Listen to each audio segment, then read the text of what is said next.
Hello दोस्तों, नमस्कार। SM किसी चैनल में मैं आप सब लोगों का दिल से बहुत बहुत स्वागत करता हूं। दोस्तों, इस वीडियो में हम लोग बात करने वाले हैं दो पॉपुलर स्टॉक्स के बारे में। यस, कौन से वो पॉपुलर स्टॉक जिससे रिलेटेड बहुत सारे लोगों ने कमेंट सेक्शन में रिक्वेस्ट किया है। एक है आईआरएफसी एंड दूसरा है इरेडा। यस, ये तो दोनों कंपनीज की अगर हम लोग बात करें, इरेडा तो पॉपुलर चल ही रहा है एंड आज के दिन हम यहाँ पे कह सकते हैं जो तेज़ी यहाँ पे दिखाई है, आईआरएफसी भी लगे हाथ हम लोगों को ज़्यादा पॉपुलर होते हुए देखने को यहाँ पे मिल चुका है। तो सवाल तो आ ही जाते, कॉमन सवाल, ठीक है, जाना चाहिए नहीं जाना चाहिए एंड बहुत सारी चीज़ें। तो इन दोनों स्टॉक्स को जितना हो सके हम लोग लॉजिकली कवर करने की कोशिश करेंगे एंड प्लस क्या क्या खबरें चल रही है मार्केट में इनसे रिलेटेड उनको भी जानने की कोशिश करेंगे। एंड अगर आप प्लान कर रहे हो भाई इन स्टॉक्स में जाना है लॉन्ग टर्म के हिसाब से, ठीक है, रिकमेंडेशन तो नहीं होगा मेरे साइड से कोई, बट येस कौन से यहाँ पे एडवांटेज वाले पॉइंट्स हैं एंड कौन से रिस्की पॉइंट है, डिसएडवांटेज वाले पॉइंट है, वो सारी चीज़ों को हम लोग स्टेप बाय स्टेप जरूर कवर करेंगे। तो चलिए सबसे पहले तो भाई स्टार्ट कर लेते हैं किसके साथ, आईआरएफसी के साथ। तो चलिए सबसे इंपॉर्टेंट चीज़ क्या है कि आईआरएफसी वापस हम लोगों को पुराने लेवल मतलब जो आपको बताइए भागते हुए ट्रेन पकड़ना बहुत सारे लोग को पसंद होता है। इनिशियल स्टेज पे देखिए ये गलती हर कोई करता है, मैंने भी की थी। मतलब स्टॉक यहाँ पे ज़बरदस्त भागेगा तो लोगों ने यहाँ पे खरीद लिया, फिर उसके बाद नीचे आ गया, भागा ही नहीं करके, फिर उसके बाद आपको बताइए जो टॉप लेवल था उसको तोड़कर स्टॉक एकदम ही ऊपर चला गया। ठीक है, आप यहाँ पे चेक कर सकते हो। मैं थोड़ा इसका 6 महीने का चार्ट पैटर्न रख दूँ, ठीक रहेगा, ये देखिए। फिर उसके बाद वापस कंपनी एकदम ज़बरदस्त भागी। फिर उसके बाद आपको बताइए जो भागता है उस स्टॉक के पीछे बहुत सारे लोग भागते हैं। फिर उसके बाद वो नीचे आया, देन अगेन कि डिसअपॉइंटमेंट, भाई ये तो कंपनी खराब है, ये है वो है।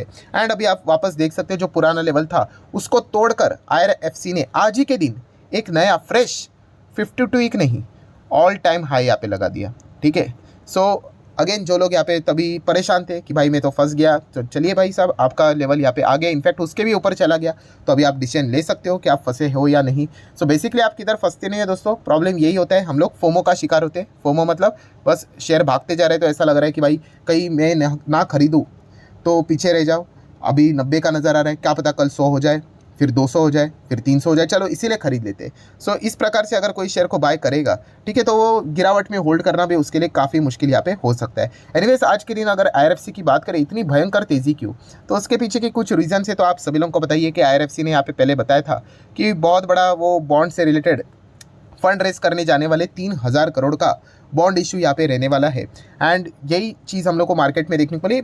और भी कंपनीज थे, पीएफसी की बात करें, आईआरएफसी की भी बात करें, एंड जो बॉन्ड मार्केट में हम लोग को आते हुए देखने को मिला, उसको जो रिस्पॉन्स मिला है भाई साहब, खतरनाक ह्यूज रिस्पॉन्स हम लोग को मिलते हुए देखने को यहाँ पे मिल चुका है। मतलब अगर हम लोग पीएफसी की भी बात करें, आईआरएफसी की भी बात करें, कुल मिला के 6,500 करोड़ सरकार को चाहिए थे। और यहाँ पे आप देख सकते हो बिड कितने आगे, देखिए लगभग 14,500 करोड़ के आसपास, इनफैक्ट 14,600 करोड़ आप कह सकते हो। मतलब इतना पब्लिक का डिमांड हम लोग को हायर लेवल पे देखने को मिल रहा है, इन्वेस्टर का डिमांड हायर लेवल पे देखने को मिल रहा है, जो कि आप यहाँ पे देख सकते हो। और यही चीज़ें है दोस्तों कि दोनों कंपनीज, हम लोग फिलहाल तो आईआरएफसी को ही कवर कर रहे हैं, तो हम कह सकते हैं कि मोर देन डबल यहाँ पे हम लोगों को, मतलब लोग पैसा लगाने के लिए यहाँ पे रेडी है। ये चीज़ हम लोग को फिलहाल तो देखने को यहाँ पे मिल रही है। सो अगर हम लोग यहाँ पे बात करें आईआरएफसी को कितना पैसा चाहिए था, 3,000 करोड़, और देखिए बिड देखिए कितने आगे, 7610, 7,610 करोड़।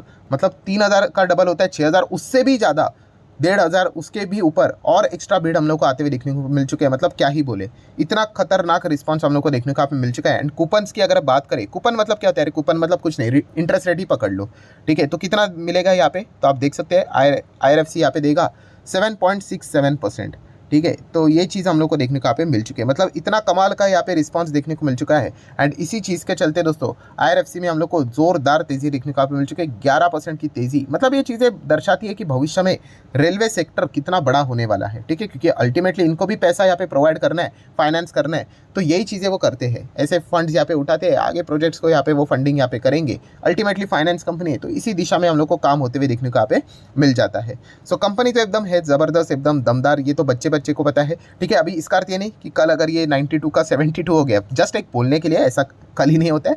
तो ये बात नहीं कि कंपनी फंडामेंटली वीक हो गई करके, कंपनी फंडामेंटली स्ट्रांग ही थी पहले से, बट येस टाइम लगता है भाई शेयर मार्केट में, आप सभी लोगों को बताइए। अगर आप इसके मैक्सिमम रिटर्न अभी देखोगे तो 273% के रिटर्न्स अभी नजर आएंगे। पहले अगर आप चेक करोगे तो कंपनी कई सालों तक चल भी यहाँ पे नहीं रही थी, आप मेरे पुराने वीडियोस को भी देख सकते हो, ठीक है। तो वो सारी चीज़ें चलती ही रहती है, ठीक है। बिजनेस बोला तो टाइम तो यहाँ पे लगेगा ही लगेगा। सो आईआरएफसी की अगर हम लोग कुल मिला के बात करें तो कंपनी तो अच्छी है, बट फिर भी इसमें अगर रिस्क फैक्टर को अगर हम लोग यहाँ पे बात करें, ऐसा कौन सा रिस्क फैक्टर है जो कि आईआरएफसी में मतलब निवेश करने से पहले आप लोगों ने सोचना चाहिए, तो वो एक ही चीज़ है दोस्तों, वो है सरकारी कंपनी। यस, आप यहाँ पे कह सकते हैं कि कुल मिला के 3 रिस्क फैक्टर हम लोग को देखने को मिल रहे हैं, बट इन 3 में से 2 रिस्क फैक्टर ऐसे हैं दोस्तों जो कि शॉर्ट टर्म वाले हैं, मतलब ज़्यादा से ज़्यादा 2-3 साल तक ही यहाँ पे देखने को मिल जाएंगे, ठीक है, उसके बाद वो खत्म हो जाएगा। एक रिस्क फैक्टर है जो कि उसके साथ लाइफ टाइम यहाँ पे रहने वाला है। सो कौन कौन से यहाँ पे रिस्क फैक्टर की मैं बात कर रहा हूँ, तो सबसे पहले जैसे मैंने आप लोगों को कहा कि अगर आप चेक करोगे तो प्रेसिडेंट ऑफ इंडिया मतलब क्या है, ये तो भाई सरकारी कंपनी है, ठीक है, एंड सरकारी कंपनी तो आपको पता ही है कि होने के लिए कुछ भी यहाँ पे हो सकता है, ठीक है। अभी जोश में स्टॉक भागते तो हम लोगों को अच्छा ही लगता है, बट ऐसी बात नहीं है, आप लोगों ने देखा होगा इसके पहले भी सरकारी कंपनी मतलब क्या होता है कि उनके डिसीजंस कभी कभी लेट हो जाते हैं, कभी हाँ बोलते तो कभी ना बोलते हैं।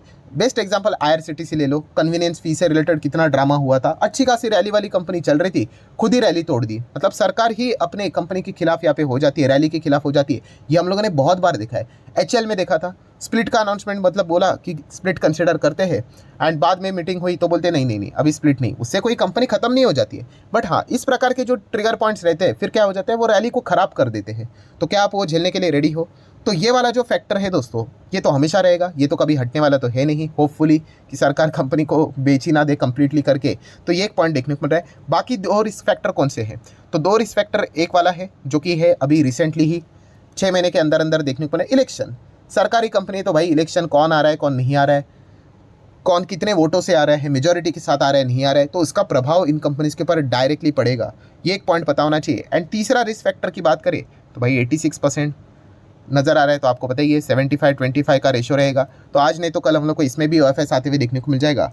सो ये वाले पॉइंट्स भी आप लोगों को पता होना चाहिए। देखिए OFS अगर आ गया तो इसका अर्थ ये नहीं कि कोई फ्रॉड हुआ है कि कोई गड़बड़ हुआ है करके, हर कोई चाहता है कि भाई मैं टॉप लेवल पे ही इन चीज़ों का मतलब OFS लेकर आ जाए तो ज़्यादा से ज़्यादा फ़ायदा हो करके, ठीक है। तो OFS मतलब कोई कंपनी बर्बाद नहीं होती। हाँ, बुरा ज़रूर लगता है कि भाई चलो थोड़ा रुक जाते तो डिस्काउंट के ऊपर और स्टॉक यहाँ पे मार्केट में मिल जाता करके, बट किसको सपना गिरा है कि OFS आपको थोड़ी ना पहले टेलीग्राम भेजेंगे कि भाई आज शाम को OFS होने वाला है, शेयर को मत खरीदो, बाद में खरीदो करके। तो ये तो हमारे हाथ में होता नहीं है। HL में भी OFS आया था, क्या कंपनी खत्म हुई?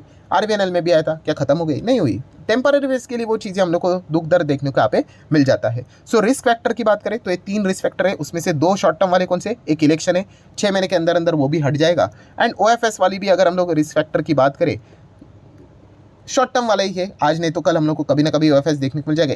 एक बार वो चीज़ हट गई, फिर उसके बाद वो मैंडेटरी वाला पॉइंट हट गया, फिर नॉर्मल चीज़ हम लोग को देखने को मिलेगी। एंड एक वाला पॉइंट कौन सा है कि सरकारी कंपनी है जो कि हमेशा इसके साथ यहाँ पे चलने वाला है। सो बाकी अगर हम लोग बात करें IRFC तो कंपनी है अच्छी, ठीक है। बिजनेस पॉइंट ऑफ व्यू से जाना होता है दोस्तों, आज 90 का है तो जाओ क्या, कल 100 होगा क्या, ठीक है। ओवरऑल कंपनी का बिजनेस स्ट्रक्चर बहुत कमाल का है, आराम से कंपनी 3 डिजिट में लॉन्ग टर्म में जाने का पूरा दम रखती है, ठीक है। कल जाएगा परसों जाएगा वो किसी को भी यहाँ पे पता नहीं है, बट येस कंपनी में दम होना चाहिए, वो दम है कंपनी में, इतना तो हम लोग यहाँ पे कह सकते हैं। एंड लॉन्ग टर्म की बात करें तो रेलवे सेक्टर एकदम ज़बरदस्त ग्रो होते हुए देखने को यहाँ पे मिल रहा है, तो भाई फाइनेंस भी चाहिए, तो उसके लिए तो IRFC एक मोनोपोली वाली ही कंपनी हम लोग को देखने को मिल रही है।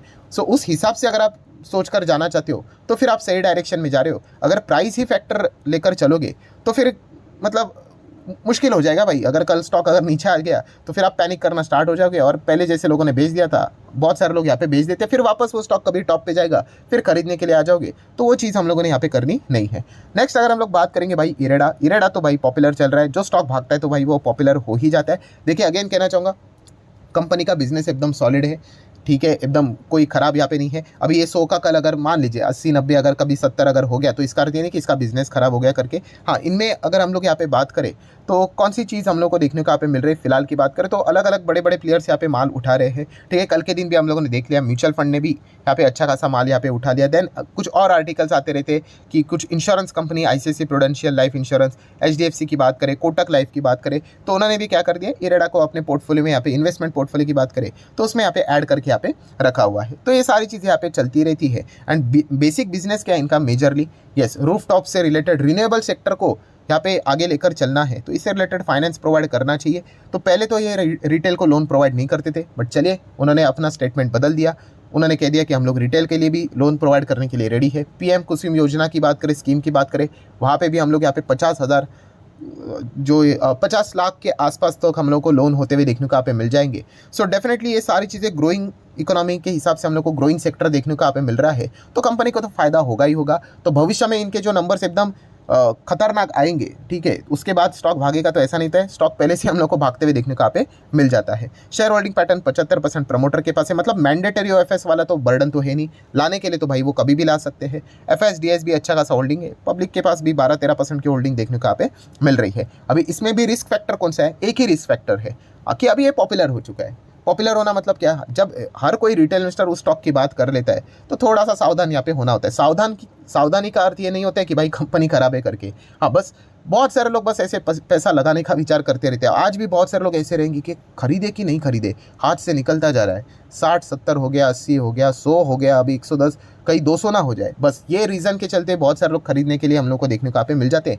एंड थोड़ा मार्केट का भी सपोर्ट मिल रहा है भाई, बुल रन की तरह एक हवा हम लोग को देखने को मिल रही है। तो ये सारी चीज़ें यहाँ पे चलती रहती है। बट अगेन कहना चाहूँगा दोस्तों कि आपका कोई भी शेयर अगर आप खरीदने का विचार कर रहे हैं, भाई बिजनेस पॉइंट ऑफ व्यू से आप लोगों ने विचार करना होता है। क्योंकि अगर आप बिजनेस को देखकर अगर कोई शेयर को खरीदते हो तो फिर आप उस शेयर के वर्स्ट पीरियड में उसके साथ रहते हो, और फिर वो स्टॉक आपको बेस्ट दिन दिखाता है।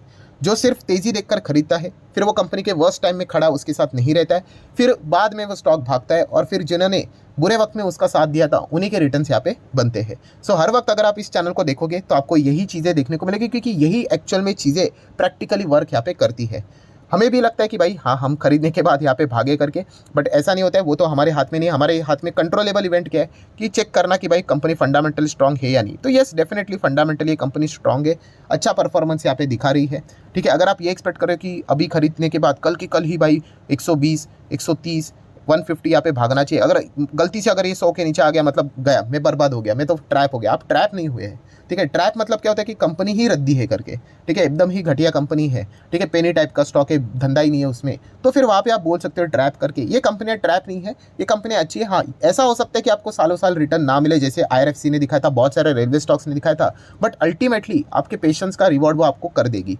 तो ये दोनों कंपनीज की बात करें, कंपनी तो है एकदम मजबूत, फंडामेंटली यहाँ पे स्ट्रांग है। हाँ, इरेडा की बात करें, इनको थोड़ा सा अभी बाकी प्लेयर से भी कंपटीशन मिलते हुए देखने को मिल रहा है। अभी PFC की बात करें एंड बाकी के प्लेयर्स रिन्यूएबल सेगमेंट में यहाँ पे काम नहीं करते थे, बट अभी मैंने बीच में वीडियो बनाकर भी आपको बताया था कि उन्होंने भी अपना पोर्टफोलियो चेंज कर लिया कि भाई हम भी रिन्यूएबल सेगमेंट में यहाँ पे क्या करने वाले हैं, अभी लोन देना स्टार्ट करेंगे। रिटेल सेगमेंट में भी उनका प्लानिंग चल रहा है कि हम भी यहाँ पे आएंगे करके, तो फिर इनके लिए थोड़ा बहुत कॉम्पिटिशन यहाँ पे हो सकता है। IRFC तो देखा गया तो अभी तक फिलहाल अकेला ही मस्त यहाँ पे चल रहा है। सो दोनों कंपनी बिजनेस वाइज एकदम कमाल की हम लोग को नजर यहाँ पे आ रही है। सो आशा करता हूँ जितने भी पॉइंट्स थे सारे मैंने कवर कर लिए। वीडियो अच्छा लगा होगा तो चाहो तो लाइक एंड शेयर कर सकते हो। मिलते हैं अगले वीडियो में, तब तक के लिए बाय बाय।